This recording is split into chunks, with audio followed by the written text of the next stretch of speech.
An experienced South Korean surgeon operating on a defector from North Korea has described his shock upon finding dozens of unusual parasites inside the man's stomach, suggesting widespread health issues among the population of the secretive state.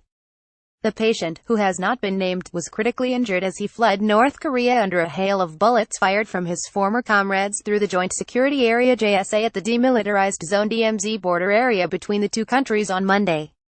Dr. Lee Guk-jang has now operated twice on the man to treat his injuries, with the presence of parasites adding complications to the surgery. "We are struggling with treatment as we found a large number of parasites in the soldier's stomach, invading and eating into the wounded areas," Lee said at a press briefing following a 3.5-hour operation.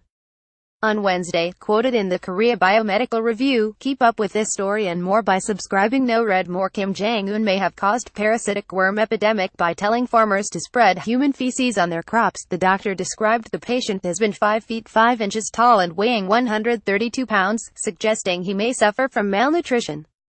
Among the parasites was a species of roundworm that can be contracted by eating vegetables fertilized with human feces or, more generally, in areas with poor sanitation.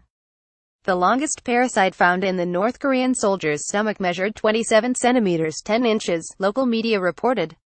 Experts say that many North Koreans could be infected with the same kind of parasites. "I have been doing surgery for more than 20 years, but I have not seen such parasites. I will not be able to find them in South Korea," said Lee, who is a respected trauma specialist in the country. He previously successfully treated the captain of the South Korean chemical freighter Sam Ho-Juli, who was shot 6 times when his vessel was seized by Somali pirates in 2011. A South Korean soldier talks with a surgeon at a hospital where a North Korean soldier who defected to the south after being shot and wounded by the North Korean military is hospitalized, in Suwon, South Korea, November 13, 2017. Hong Ki-wan-yan via Reuters. The abdomen wounds were only some of the injuries suffered by the North Korean soldier, who was also hit on his elbow, shoulder and chest area and has not yet regained consciousness. According to Lee, it was only thanks to the U.S. air medics applying first aid treatment while he was being airlifted on a Black Hawk helicopter that the man is still alive. The technique used to evacuate the soldier from the JSA to the Specialized Trauma Center at the AJOU University Hospital south of Seoul is known as Medevac, or DESTOF, an acronym for Dedicated Unhesitating Service to Our Fighting Forces.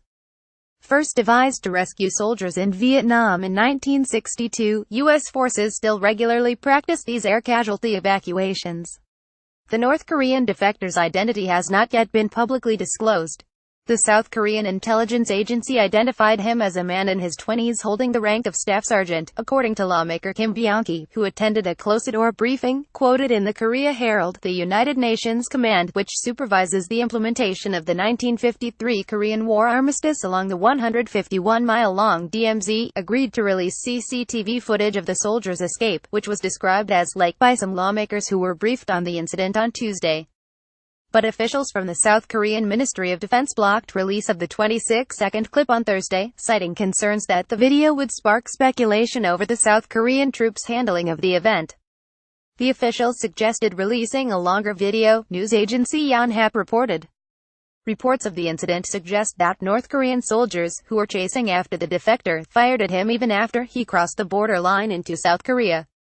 Firing towards the South Korean side of the border would be violating one of the terms of the armistice, sparking a debate in South Korea over the rules of engagement in the region.